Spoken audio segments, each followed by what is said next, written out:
إن الحمد لله نحمده ونستعينه ونستغفره ونعوذ بالله من شرور أنفسنا ومن سيئات أعمالنا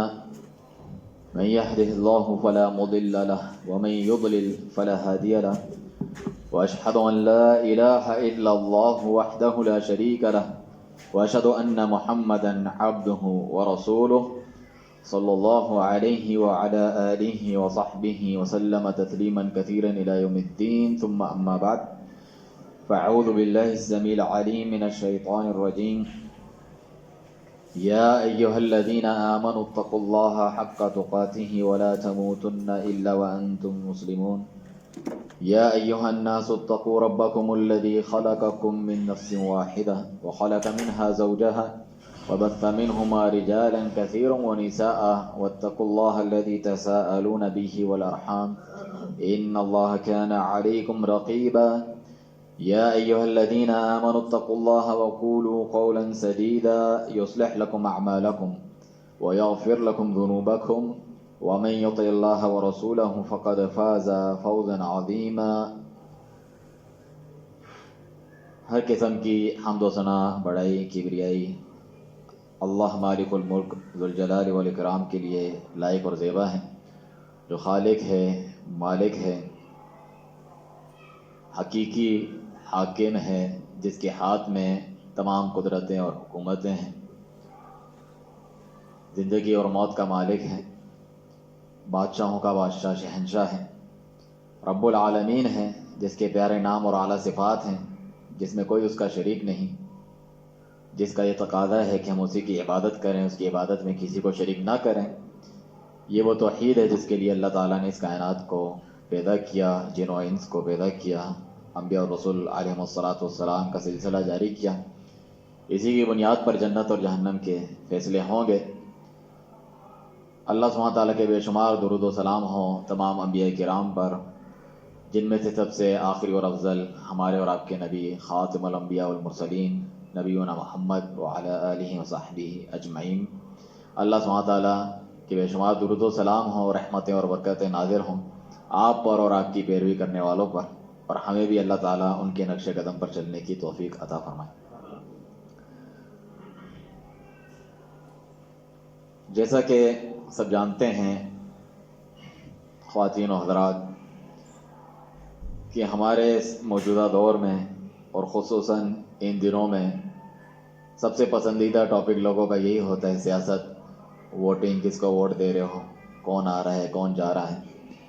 وہ اسی کے متعلق بات کرتے ہیں. نماز پڑھنا اسے نہ آتی ہو، وضو طہارت کے مسائل نہ معلوم ہو، شادی بیاہ، نکاح، طلاق، اولاد، والدین کے حقوق، اس سے بھی بڑھ کر عقیدہ معلوم نہ ہو، توحید شرک کا معلوم نہ ہو، سنت بدعت کا، لیکن سب سے اہم کام ان کے نزدیک اور پسندیدہ موضوع جو ہے یہی ہے سیاست. ووٹ کس کو دینا ہے، کیا کرنا ہے. جبکہ اسلام میں اس کے تعلق سے بھی رہنمائی موجود ہے. اسلام ایک دین کامل ہے. مختصراً تو یہ ہے کہ ظاہر سی بات ہے یہ جمہوری اور ووٹنگ انتخابات کا طریقہ اسلامی طریقہ نہیں ہے، اور اس قسم کے فتنوں سے بچنے کی تاکید کی گئی ہے. مسلمان حکومت کے بھی جو فرائض ہیں وہ ذکر کیے گئے ہیں، اور عوام کے کیا ان کے اوپر واجبات بنتے ہیں، دونوں کا باہم تعلق اور وہ خیر خواہی کا تعلق، بھلائی چاہنے کا تعلق، جس سے دنیا اور آخرت کی رحمتیں برکتیں ملتی ہیں، ان سب کو بیان کیا گیا ہے. اور جو داعیان حق ہوتے ہیں انبیاء کرام علیہم الصلاۃ والسلام اور ان کی پیروی کرنے والے، جیسے صحابہ کرام، ان کے طریقے پر چلنے والے، وہ لوگوں کی اپنی دوسروں کی اصلاح کا کام کرتے ہیں. یہ ان کے کرنے کا کام ہوتا ہے. کوئی بھی حکومت آئے جائے، موسم کسی قسم کا بھی ہو، جنگ ہو، امن ہو، وہ اسی پر گامزن رہتے ہیں، اور ہر چیز میں دیکھتے ہیں کہ کتاب و سنت میں کیا رہنمائی ہے، صحابہ نے کس طرح ایسے حالات پر عمل کیا ہے. کیونکہ جتنے بھی بد سے بدتر حالات آتے رہیں گے، رسول اللہ صلی اللہ علیہ وسلم نے اس بارے میں رہنمائی فرمائی ہے، اور صحابہ کرام نے عمل کر کے دکھلایا ہے. تو ایسا نہیں ہے کہ ہمیں بے رہنمائی چھوڑ دیا ہے تو ہم نت نئے طریقے اپنے مرضی کے ایجاد کریں، اپنے ذوق کے مطابق، اپنے شوق کے مطابق، کسی کی رضا بندی کے لیے. ایسا نہیں ہو سکتا. چنانچہ سیاست ہے کیا؟ بہت سے لوگ جب بات کرتے ہیں انہیں پتہ ہی نہیں ہوتا ہے کہ سیاست کیا چیز ہے۔ سیاست کی عام تاریخ یہ ہے کہ ملک و قوم اور لوگوں کے جو معاملات کس طرح چلانے ہیں، حقوق دلوانے ہیں، مظالم وغیرہ جو ہوتے ہیں آپس میں، اور لوگوں کے لیے آسانیاں اور سہولتیں فراہم کرنی ہیں، ان کے جو ہے معیشت میں، تعلیم، روزگار، صحت، ان چیزوں میں، یا ملک کا دفاع کرنا ہے افواج کے ذریعے سے، اندرونی اور بیرونی دشمنوں سے، سازشوں سے بچانا وغیرہ، جیسے جہاد ہوتا ہے یا افواج ہوتی ہیں، اور کیا تعلقات ہمارے ہونے چاہیے آپس میں اور دوسروں کے ساتھ، انہی چیزوں کو چلانا، اس کو کہا جاتا ہے سیاست، جب عام طور پہ ذکر کیا جاتا ہے سیاست کا۔ یا مختصر جب بات کریں تو یعنی حکومت اور حکومتی جو معاملات ہوتے ہیں ریاست کے، حکمران اور رعایا کے، اسے سیاست کہا جاتا ہے۔ تو یہ بڑے لیول پہ، بڑی سطح پر سیاست کی تعریف ہوتی ہے، جس سے آپ کو اندازہ ہو جائے گا کہ یہ ہر ایک کے کرنے کا کام نہیں ہے، لیکن ہر ایک اس میں ٹانگ اڑانا اپنا فریضہ سمجھتا ہے، جو کہ دین اور سلف صالحین کا جو طریقہ ہے اس سے لا علمی کی وجہ سے ہے۔ اور اسلام میں جو سیاست ہے اس کی اگر بنیادی تعریف پہ جائیں تو کسی بھی معاملے کو صحیح طور پر چلانا اور لے کر چلنا لوگوں کے معاملات کو سیاست کہلاتا ہے۔ تو ایک عام آدمی اور بندہ بھی جو ہے مختلف طریقوں سے سیاست پر عمل کر رہا ہوتا ہے۔ ساس بہو میں کس طریقے سے جو ہے جھگڑا کر نمٹانا ہے، آپس میں اولاد میں کس طریقے سے کرنا ہے، شوہر بیوی کس طرح چلانا ہے، یہ بات کب کرنی ہے کب نہیں کرنی، تو اس کو بھی شرعی سیاست کہتے ہیں کہ اس کو معاملات چلانے آتے ہیں۔ یہ علم و حکمت والا ہے، دانش مندی سے کون سا معاملہ کہاں رکھنا چاہیے، کیا بات کہاں کرنی چاہیے، اس کو بھی سیاست میں شمار کیا جاتا ہے۔ اور اسلام کے تعلق سے ہم بہت فخر سے کہتے ہیں، اور حقیقت ہے کہ اسلام جو ہے ایک مکمل ضابطۂ حیات ہے، جو صرف یعنی عقائد، ایمانیات اور عبادات اور معاملات کا ذکر نہیں کرتا، بلکہ معیشت آپ کی کس طرح ہونی چاہیے، حلال حرام کا فرق، اور سیاست، اقتصادیات، تعلقات یہ کیسے ہونے چاہیے، ان تمام کو ذکر کرتا ہے۔ جبھی تو بہت سے غیر مسلم آئے دن مسلمان ہوتے ہیں اس کی یہ خوبیاں دیکھ کر کہ ان کے جو مذاہب ادیان جو لوگوں نے خود بنائے ہوئے ہیں وہ چند رسوم و رواج اور پوجا پاٹ تک محدود ہوتے ہیں، سیاست، معیشت اور جس طرح ہمیں رہنا ہے اس سے کوئی تعلق نہیں ہے اس دین کا۔ لیکن اسلام میں یہ تمام خوبیاں پائی جاتی ہیں، اور کیوں نہ پائی جائیں، اللہ سبحانہ تعالیٰ جو خالق اور مالک ہے اس کا نازل کردہ دین برحق ہے۔ کوئی بھی انسان کوئی چیز ایجاد کرتا ہے، بناتا ہے، مشین بناتا ہے، وہ خود اس کو چلانے کا سب سے زیادہ علم رکھتا ہے، کیا چیز اسے فائدہ پہنچائے گی، کیا کچھ کرو گے جس سے اسے نقصان ہو سکتا ہے، کس طرح اس کو لے کر چلنا ہے۔ تو جبھی تو یہ ایک کلمہ کفر ہے جو بہت سارے لوگ الیاذ باللہ، اللہ کی پناہ، اپنی زبان پر لاتے ہیں اور سوچتے نہیں کہ اس کا کیا نتیجہ ہے، جو کہتے ہیں کہ یعنی اسلام تو 1400 سال پرانا دین ہے، دقیانوسی وغیرہ، یہ پرانے جاہلیت کے طریقے، یہاں جو ہے وحشیانہ سزائیں وغیرہ یہ آج کے اس دور میں نہیں چل سکتی۔ آج کل تو جمہوریت کا دور ہے، آزادی کا دور ہے، ہر ایک کو بولنے کی آزادی ہے، ہر ایک کو مختلف کاموں کی آزادی دینی چاہیے، تو یہ چیزیں اس دور میں چلتی ہوں گی، آج یہ نہیں چل سکتی۔ یہ کلمہ کفر ہے جو یہ کہتا ہے۔ اللہ سبحانہ تعالیٰ نے ہر زمان و مکان کے لیے رہنمائی نازل فرمائی ہے تا قیامت رہتی دنیا تک۔ بعض جو ہے باقاعدہ کتاب و سنت میں ذکر ہیں احکام، اور بعض ایسے ہیں جو اصول بتا دیے گئے ہیں، اس کے مطابق آپ مختلف قوانین جو ہے وضع کریں جو لوگوں کے اور آپ کے فائدے کے لیے ہوں، جس میں اللہ سبحانہ تعالیٰ کی نافرمانی نہ ہوتی ہو۔ جس طریقے سے ٹریفک کے قوانین ہیں، پہلے گاڑیاں اور ایسی چیزیں نہیں تھیں، لیکن اگر یوں ہی چھوڑ دیا جائے لوگوں کا نقصان ہوگا، ایکسیڈنٹ ہوگا، تو اس میں انہوں نے قانون وضع کر دیے جس میں آپ ہی کا بھلا ہے، آپ اس پر عمل کرتے ہیں تو گویا اللہ کی فرمانبرداری کرتے ہیں کہ اللہ نے آپ کو حکم دیا کہ جو آپ کے حکومت آپ کے فائدے کے لیے یہ چیزیں مرتب کرتی ہیں، آپ اس میں ان کی اطاعت کریں۔ چنانچہ اللہ سبحانہ تعالیٰ کیا فرماتا ہے، افحکم الجاہلیت یبغون، کیا یہ جاہلیت کا حکم چاہتے ہیں؟ ومن احسن من اللہ حکما لقوم یوقنون، اللہ سے بہتر حاکم کون ہو سکتا ہے اس قوم کے لیے جو واقعی یقین رکھتی ہیں۔ اور فرمایا الا یعلم من خلق وهو اللطیف الخبیر، کیا وہی نہیں جانتا جس نے پیدا کیا ہے، جو خالق ہیں وہ تو اللطیف الخبیر ہیں۔ اللطیف یعنی بہت باریک بینی، ہر چیز کا تفصیل سے علم رکھنے والا ہے، اور علم جو ہے خبیر ہے، ہر چیز کی اسے خبر ہے، تمہیں کیا ضرورت ہے اور پڑ سکتی ہے، ان تمام کا حل بتا دیا گیا ہے۔ تمام مسائل کا حل صرف اسلام میں۔ اور فرمایا وَلَقَدْ خَلَقْنَا الْإِنسَانَ وَنَعْلَمُ مَا تُوَسْوِسُ بِهِ نَفْسُهُ، وَنَحْنُ أَقْرَبُ إِلَيْهِ مِنْ حَبْلِ الْوَرِيدِ، اللہ سبحانہ وتعالیٰ فرماتا ہے ہم نے انسان کو پیدا کیا، اس کے دل میں اٹھنے والے خیالات اور وساوس تک کو ہم جانتے ہیں۔ تو باقی چیزوں سے آپ سمجھیں کہ اسلام میں ذکر نہیں ہے، ہم اپنی طرف سے بنائیں۔ یہ تو جو دین سے راضی نہیں ہوتے منافقین، ان کا قول ہوتا ہے، ایسی وہ بات کرتے ہیں۔ جب اللہ اور اس کے رسول کی جانب بلایا جاتا ہے تو منہ پھیر کے چلے جاتے ہیں۔ وہ دین جس نے بتایا ہے آپ کو قضائے حاجت کس طرح کرنی ہے، استنجا خانے میں کیا کرنا ہے، کیا پڑھنا ہے، کن چیزوں سے پرہیز کرنا ہے، آپ کو بتایا نہ ہوگا سیاست، معیشت اور یہ بڑے بڑے معاملات کیسے چلانے ہیں، بالکل بتایا ہے۔ فتنوں کے دور میں کیا کرنا ہے، مسلمانوں کے آپسی اختلافات، جماعتیں، حزب اختلاف، لڑائی جھگڑے، مختلف طریقے کے سیاسی کشمکش، اس میں کیا کرنا ہے، بالکل رہنمائی فرمائی ہے۔ اللہ سبحانہ وتعالیٰ منافقین کے تعلق سے فرماتا ہے الم تر الی الذین یزعمون انہم آمنوا بما انزل الیک وما انزل من قبلک، کیا آپ نے ان لوگوں کو نہیں دیکھا جو دعویٰ تو یہ کرتے ہیں کہ جو آپ پر نازل ہوا، جو آپ سے پہلے نازل ہوا، اس پر ہم ایمان لے کر آتے ہیں، جیسے کہ قرآن پہ ایمان لاتے ہیں، آسمانی کتابوں پہ۔ یریدون ان یتحاکموا الی الطاغوت، وہ چاہتے ہیں اپنا فیصلہ طاغوت کے پاس لے کر جائیں۔ طاغوت ہر وہ شخص جو سرکشی کرتا ہے اللہ سبحانہ تعالیٰ کے سوا جس کی عبادت کی جائے، اللہ سبحانہ تعالیٰ کے احکام کی مخالفت میں جس کی اطاعت وغیرہ کی جائے، وہ سب طاغوت میں شمار ہیں۔ اس میں بھی بہت افراد و تفریق ہیں، بہت سی ایسی گمراہ جماعتیں ہیں، جہاد کے نام پہ، تکفیر کے نام پہ حکمرانوں کے خلاف نکلتی ہیں، انہیں طاغوت قرار دے کے ان سے لڑنا پڑنا یا ان کے خلاف مسلح کارروائی کرنا، ان کو کافر قرار دے کے لوگوں کو بھڑکانا، وہ یہی طاغوت اور اس سے متعلق آیات وغیرہ پڑھ کے اس طرح کرتے ہیں۔ جبکہ جو سلفی ہیں، اہل سنہ والجماع والے، وہ اس کی تفصیل میں جاتے ہیں کہ بہت سارے لوگ گنہگار ہوتے ہیں، اور جو ہے رشوت کی وجہ سے، دنیاوی فوائد کی وجہ سے اگر وہ اللہ سبحانہ تعالیٰ کے بعض احکامات کے اوپر نہیں چلتے، نافذ نہیں کرتے، تو گنہگار ہیں۔ ان کا کفر بڑے کفر سے کم تر ہے، یعنی ان کو دین سے خارج نہیں کرتا، لیکن بہت بڑے کبیرہ گناہ میں مبتلا ہیں، اور عین ممکن ہے کہ بعد میں خارج بھی ہو جائیں۔ اور واقعی اس طریقے سے جس طرح ابھی ایک میں نے مقولہ آپ کے سامنے ذکر کیا کہ موجودہ دور کے لیے یہ لائق نہیں ہے، یہ قانون میرا شریعت سے بہتر ہے وغیرہ، یہ کفریہ اقوال ہیں، سے بچنا چاہیے۔ تو وہ فیصلے لے کے جاتے ہیں طاغوت کی طرف اللہ سبحانہ تعالیٰ کے احکامات چھوڑ کے، وَقَدْ أُمِرُوا أَن يَكْفُرُوا بِهِ، حالانکہ اللہ نے کیا حکم دیا تھا کہ ان کا انکار کرو، ان سے کفر کرو۔ وَيُرِيدُ الشَّيْطَانُ أَن يُضِلَّهُمْ ضَلَالًا بَعِيدًا، اور شیطان انہیں چاہتا ہے بہت دور کی گمراہی میں جا کر پھینک دیں۔ وَإِذَا قِيلَ لَهُمْ تَعَالَوْا إِلَىٰ مَا أَنزَلَ اللَّهُ، جب انہیں کہا جاتا ہے اس چیز کی طرف آؤ جو اللہ تعالیٰ نے نازل کی ہے، کتاب و سنت کی طرف آؤ، وَإِلَى الرَّسُولِ، اور رسول کی طرف آؤ، رَأَيْتَ الْمُنَافِقِينَ يَصُدُّونَ عَنْكَ صُدُودًا، منافقوں کو آپ دیکھیں گے کہ وہ آپ کے پاس آنے سے کتراتے ہیں، دور بھاگتے ہیں۔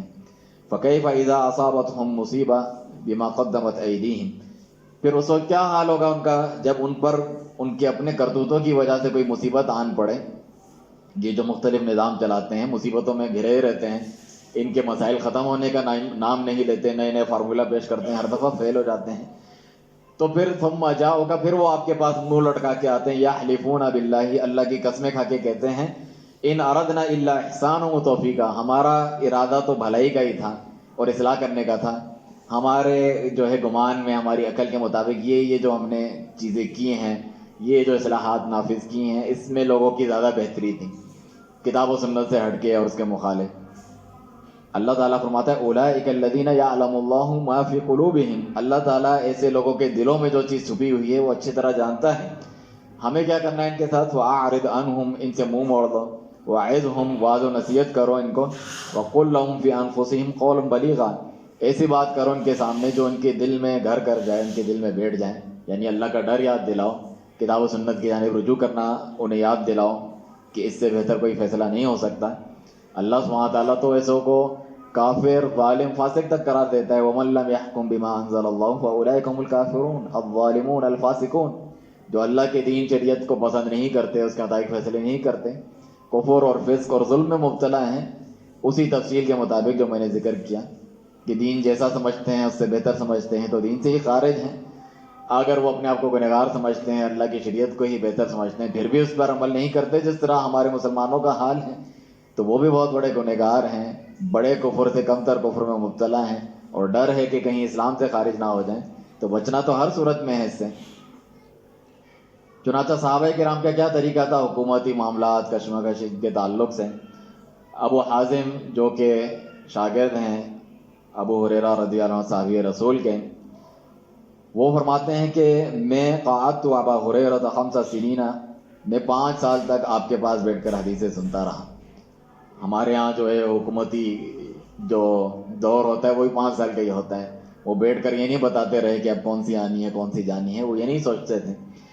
وہ حدیث مجھے بیان کرتے ہیں کیا، کانت بنو اسرائیل تسوسهم الانبیاء، بنی اسرائیل کی سیاست ان کے انبیاء کرام چلاتے تھے، دین کا حصہ ہے. کلما ہلک نبی خلفہ نبی،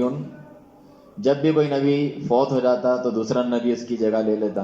وَإِنَّهُ لَا نَبِيَّ بَعْدِي، میرے بعد کوئی نبی نہیں، میں خاتم النبیین ہوں. تو پھر کیا ہوگا، امت کے معاملات یوں ہی چھوڑ دیے جائیں گے؟ نہیں.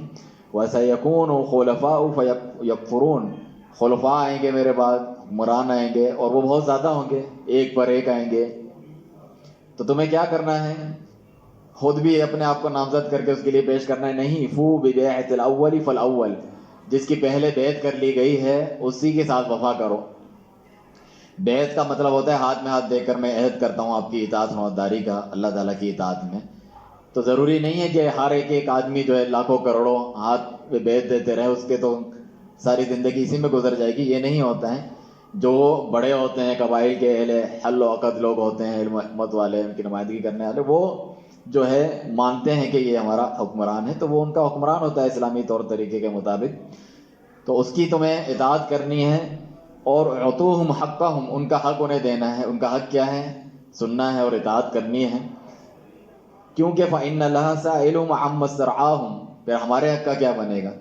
ہم تو اپنے حق کے لیے لڑتے ہیں کہ ہمارا حق دیا نہیں دیا. فإن اللہ سائلهم عما استرعاهم، ابو ہریرہ رضی اللہ عنہ رسول اللہ صلی اللہ علیہ وسلم سے نقل کر کے فرماتے ہیں کہ اللہ تعالیٰ ان سے پوچھنے والا ہے جو ان کے ماتحت رعیت دی ہے، عوام دی ہے، ان کا حق دیا یا نہیں دیا. تو تمہارے کرنے کا کام کیا تھا وہ بتا دیا ہے، ان کے کرنے کا کیا کام ہے اور اللہ سبحانہ تعالیٰ ان سے کس طرح نمٹے گا، ساری چیزیں رہنمائی دے دی ہیں. ہم اس میں بھی جو ہے گھسنا چاہتے ہیں، جبکہ ابو ہریرہ رضی اللہ عنہ سے ہی ثابت ہے کہ رسول اللہ صلی اللہ علیہ وسلم نے فرمایا کہ من حسن الاسلام المرء ترکہ ما لا یعنی، ایک مسلمان کا اچھا اسلام کیا ہے کہ وہ اس چیز کو چھوڑ دے جس سے اس کا کوئی لینا دینا نہیں ہے، جس میں وہ کچھ کر نہیں سکتا ہے، اس کے بس میں کچھ نہیں ہے، تو اس میں کیوں جا رہا ہے، جو تیرے جس سے بارے میں پوچھا جائے گا اس کی پرواہ کر. چنانچہ عبداللہ بن عمر رضی اللہ عنہ فرماتے ہیں کہ رسول اللہ صلی اللہ علیہ وسلم نے فرمایا کلکم راعٍ وکلکم مسئول عن رعیتی، تم میں سے ہر ایک حکمران ہے. ہم سمجھتے ہیں جسے ہم لے کر آئے ہیں جس طریقے سے بھی وہی حکمران ہے، اسی سے ہم پوچھیں گے، اسی کا گریبان پکڑیں گے. رسول اللہ صلی اللہ علیہ وسلم فرماتے ہیں تم میں سے ہر ایک نگہبان حکمران ہے، ہر ایک سے اس کی رعایا کے بارے میں پوچھا جائے گا. اور پھر آپ نے مثالیں دی کہ الامیر راعٍ، جو امیر اصلی حکمران ہوتا ہے اس سے عوام کے بارے میں پوچھا جائے گا. اور ایک مرد جو ہے اپنے گھر والوں پہ، اہل خانہ پر حکمران ہے، اس سے اس کے متعلق پوچھا جائے گا. اور عورت کو بھی کہا کہ تو حکمران ہے، یعنی بچوں کی نگرانی کرنا، شوہر کے مال عزت کی، اس کے بارے میں تجھ سے پوچھا جائے گا. یہاں تک کہ غلام تو حکمران کی ضد ہے، حالانکہ اس کے بارے میں یہ کہا کہ تجھ سے تیرے مال، جو تیرا آقا ہے، سید ہے، اس کے مال کی حفاظت کی جو ڈیوٹیاں دی تھی پوری کی، اس کے بارے میں پوچھا جائے گا. تو ہر ایک جو ہے مسئول ہے اللہ تعالیٰ کے یہاں جواب دیں. صرف جو ہے فلاں جواب دیں نہیں، ہمارے یہاں احتساب عدالتیں لگا دیتے ہیں کہ یہ فلاں ہمارے آگے جواب دیں. آپ سب جو ہے اللہ سبحانہ تعالیٰ کے آگے جواب دیں، حکمران بھی آپ دیں اور وہ اللہ کے آگے جواب دیں. ہم کیونکہ جمہوری طریقہ جو اسلامی نہیں اپنایا ہوئے، تو یہ سمجھتے ہیں کہ یہ بہت بڑی بات ہے کہ حکمران ہمارے آگے جواب دیں. تیری ہمت کیسے ہوئی، تو نے یہ چیزیں کیوں نہیں پوری کی؟ وہ اللہ سبحانہ تعالیٰ کے ہاتھ جواب دیں. اللہ سبحانہ تعالیٰ کے ہاتھ میں ہے کہ کس سے حکومت لیتا ہے اور چھینتا ہے. آپ کو اپنے کرنے والے کام کرنے چاہیے تو اللہ آپ سے راضی اور خوش ہوگا، اور عوام جب اچھی ہوگی تو ان پر اچھے حکمران آئیں گے. آپ خود برے ہوں تو اللہ سبحانہ تعالیٰ کی سنت اور طریقہ ہے، جیسے آپ ہوں گے ویسے آپ کے اوپر حکمران ہوں گے. تو ہم اپنی اصلاح نہیں کرنا چاہتے، بہت مشکل اور کٹھن کام ہے، یہ تو ہم سے نہیں ہوگا. باقی جو سامنے دکھتا ہے وغیرہ، اس کے اوپر طنز کرنا، تنقید کرنا وغیرہ، وہ تو آسان ہوتا ہے ایک کے لیے. اور حالانکہ یہ اتنی بڑی ذمہ داری ہے. آپ دیکھیں بنی اسرائیل کو جو ابھی میں نے حدیث میں ذکر کیا، اسی تعلق سے جو قرآن میں ذکر ہے کہ الم تر الی الملأ من بنی اسرائیل من بعد موسیٰ، کیا تم نے بنی اسرائیل کی ان لوگوں کو نہیں دیکھا جو موسیٰ علیہ السلام کے بعد بعض بڑے لوگ جو تھے، اور انہوں نے کہا کہ ہمیں گھروں سے نکال دیا، مال چھین لیا، اولاد قتل کر دیے ہیں، ہم ایسوں کے خلاف لڑیں گے. تو انہوں نے کہا کہ ابعث لنا ملکا نقاتل فی سبیل اللہ، وقت کے نبی کو کہا کہ ہمارے لیے ایک بادشاہ مقرر کریں، ایک امیر ہے، حکمران جس کی قیادت میں ہم لڑیں اور ان سے بدلہ لیں۔ تو کیا کہا؟ وقال لهم نبیہم ان اللہ قد بعث لکم طالوت ملکا، ان کے نبی نے فرمایا کہ طالوت جو ہیں انہیں اللہ نے آپ کا حکمران مقرر کیا ہے۔ تو انہوں نے اعتراض کیا، یہ جو ہمارے ہاں جب حکومت کی بات کی جاتی ہے لوگ کہتے ہیں اور جتلاتے ہیں کہ ہمارا بھی اس میں کچھ حق ہے، ہمیں بھی دیا جائے، ہم بھی اس میں زور آزمائی کریں گے۔ قالوا ان یکون له الملک علینا ونحن احق بالملک منہ، کہ اسے کہاں سے بادشاہت ہم پہ مل سکتی ہے، بڑا بن کے بیٹھ جائے ہمارا، ہم زیادہ حقدار ہیں اس سے بادشاہت، مملکت اور حکومت کے۔ ولم یؤت سعۃ من المال، اس کے پاس تو مال بھی نہیں ہے، ہمارے یہاں تو مال کے ذریعے سے ووٹ خریدے جاتے ہیں، مال کے ذریعے سے سیاسی مہم وغیرہ سب اسی لیے چلائی جاتی ہے، حلال حرام کچھ نہیں دیکھا جاتا، تو اسے تو مال بھی نہیں دیا گیا۔ تو جواب دیا کہ ان اللہ اصطفیٰ علیکم، اللہ تعالیٰ نے اسے تم پر فضیلت دی ہے، علم میں، جسم میں، حکمت میں، تمام چیزوں میں۔ واللہ یؤتی ملکہ من یشاء، پھر اصول اور قاعدہ بیان کر دیا کہ ملک ملنا نہیں ملنا کس کے اختیار اور ہاتھ میں ہے، اللہ سبحانہ تعالیٰ کے، لہ الملک ولہ الحمد واللہ یؤتی ملکہ من یشاء، اللہ اپنا ملک مملکت جسے چاہے دے دیتا ہے، پھر اس کا حساب بھی لیتا ہے۔ واللہ واسع علیم، اور اللہ تعالیٰ وسیع علم والا ہے۔ اقول ما تسمعون واستغفر اللہ لی ولکم ولسائر المسلمین من کل ذنب فاستغفروہ انہ هو الغفور الرحیم۔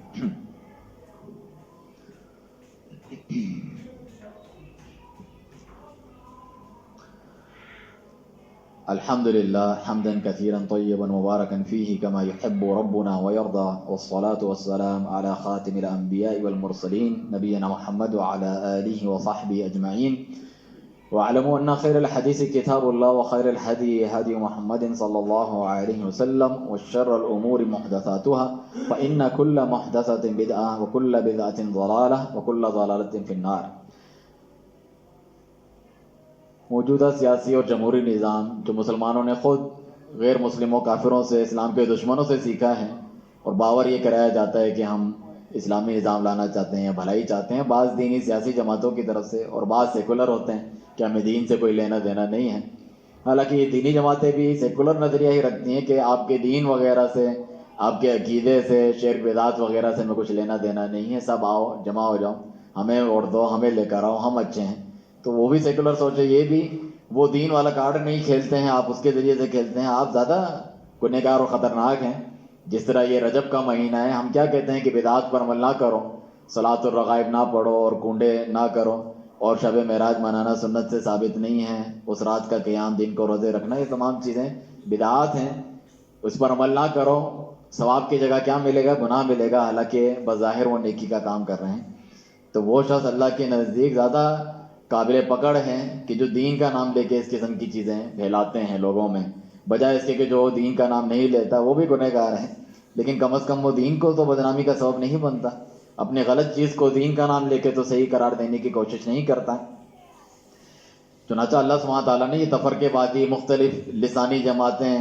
سیاسی جماعتوں کی وجہ سے اختلافات، باپ بیٹے سے لڑ رہے ہوتے ہیں، یہ تو عصبیت اور جاہلیت کی چیزیں ہیں۔ رسول اللہ صلی اللہ علیہ وسلم نے فرمایا کہ فَإِنَّهَا جُزَاءُ جہنم، جہنم میں جانے کے لائق چیزیں ہیں عصبیت کے نعرے۔ صحابہ میں کسی بارے میں جھگڑا ہوا تو انصار کا نعرہ بلند کیا، مہاجرین کا، حالانکہ یہ دونوں شرعی لقب ہیں اور ان کے لیے تو جنت کی بشارتیں ہیں۔ تو آپ صلی اللہ علیہ وسلم نے فرمایا کہ میں تمہارے درمیان موجود زندہ ہوں، ابھی سے جاہلیت کی پکاریں، عصبیت جو یہ جاہلیت کا طریقہ ہوا کرتا تھا،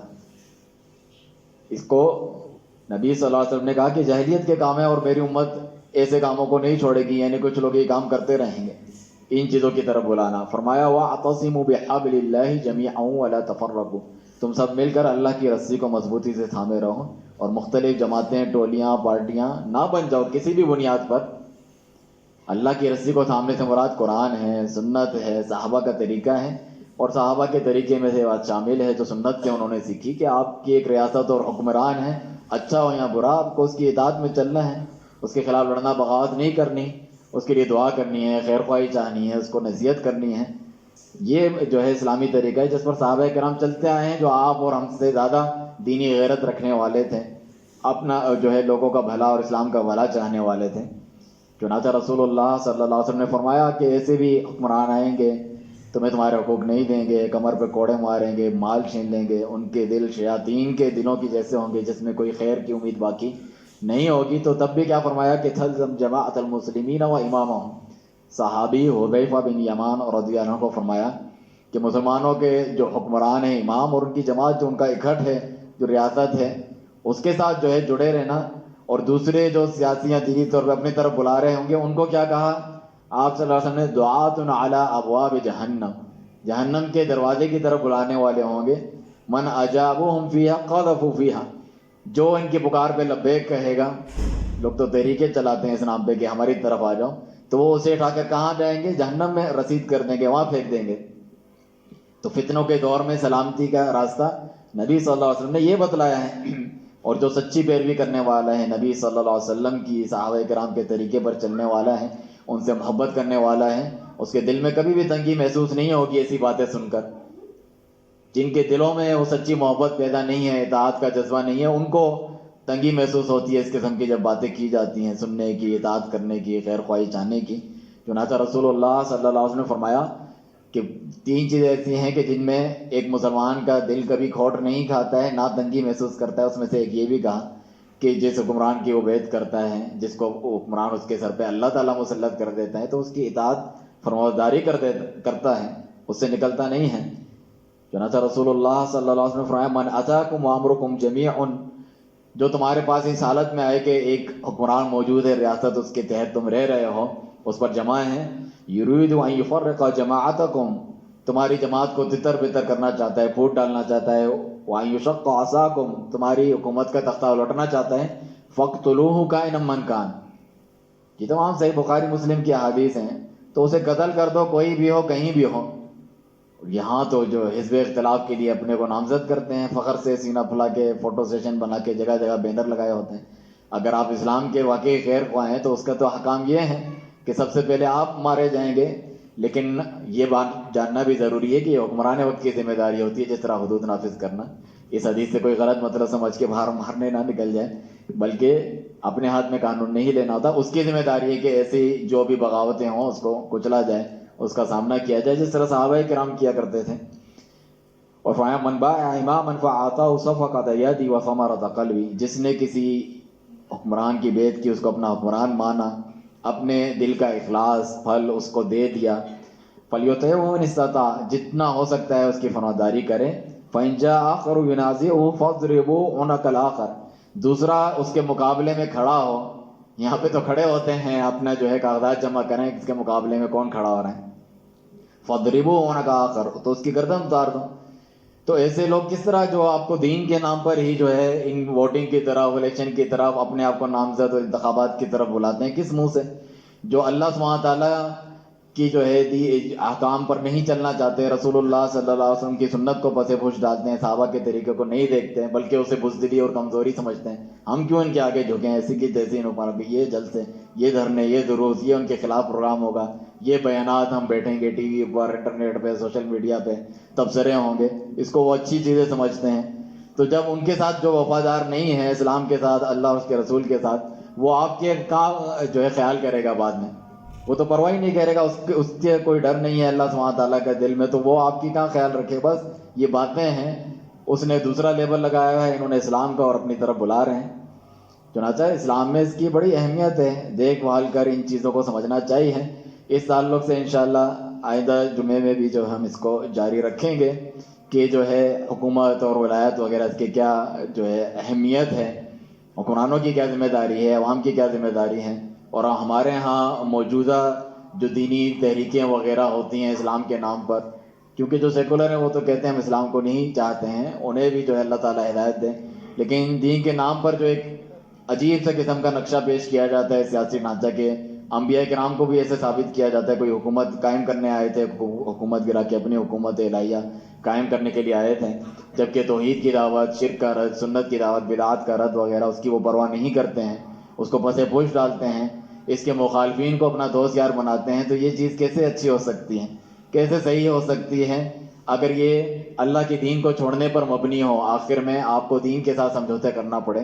جتنی بھی منافقوں والی صفات ہیں، منافقت وغیرہ ہیں، جھوٹ، خیانت، بددیانتی وغیرہ وہ سب آزمایا جاتا ہے اس سیاست کے نام پر. تو یہ کیسے خیر اور بھلائی والی چیز ہو سکتی ہے؟ اللہ سبحانہ تعالیٰ سے دعا ہے ہر قسم کے فتنوں سے ہمیں بچائے، جو ظاہری ہیں باطنی ہیں. رسول اللہ صلی اللہ علیہ وسلم کے ارشادات رہنمائی پر عمل کرنا کی توفیق دیں کہ جس کے بارے میں آپ نے فرمایا کہ ایسے فتنوں میں جب حکومت کے لیے لڑائیاں چل رہی ہیں آپس میں، تو اس میں جو سویا ہوا ہے وہ بیٹھے ہوئے سے بہتر ہے، جو بیٹھا ہوا ہے چلنے والے سے بہتر ہے، چلنے والا دوڑنے والے سے بہتر ہے. یعنی جتنا وہ دور رہنا چاہتا ہے، اس میں ان نہیں ہونا چاہتا ہے، اس میں ایکٹیو نہیں ہونا چاہتا ہے. یہ کہتے ہیں نا ہمارے جیالے ہیں سرگرم ایکٹیوسٹ ہیں فلانا ہے جاتے ہیں، جو اس میں جتنا زیادہ سوچتے ہیں دور رہتا ہے، اپنے گھر کا قالین بن کے رہتا ہے، بلکہ حدیث میں ان فتنوں میں نہیں پڑتا، اتنا زیادہ سلامتی میں ہے. فرمایا جو جھانک کے بھی دیکھے گا کہ فتنے اپنے گھیرے میں اسے لے لیں گے. اور فرمایا کہ جو اس حالت میں اللہ تعالیٰ سے ڈرتا ہے، اس کی عبادت کرتا ہے، ان بکھیڑوں میں نہیں پڑتا، وہ ایسے ہیں کہ ہجرت علیہ، جو مجھ محمد صلی اللہ علیہ وسلم کی طرف ہجرت کر کے آیا. اتنا حرج میں عبادت کرنا جب مسلمانوں کے آپس میں جھگڑے چل رہے ہوں ان چیزوں کے سیاسی تعلق سے، سیاسی کشمکش میں، اس میں استقامت اختیار کرنا ایسا ہے جس طرح رسول اللہ صلی اللہ علیہ وسلم کی طرف ہجرت کرنا ہے. اور واقعی ہجرت کرنا ہے، یعنی ہم سنت کی جانب جا رہے ہیں، بدعات اور گمراہی کو چھوڑ کے، ان فتنوں جھگڑوں کو چھوڑ کے سنت کی جانب جا رہے ہیں، ان کی جانب ہجرت کر رہے ہیں. اللہ سبحانہ تعالیٰ ہمیں اس ہجرت کرنے کی توفیق عطا فرمائے. سبحان ربک رب العزت عما یصفون وسلام علی المرسلین والحمد للہ رب العالمین.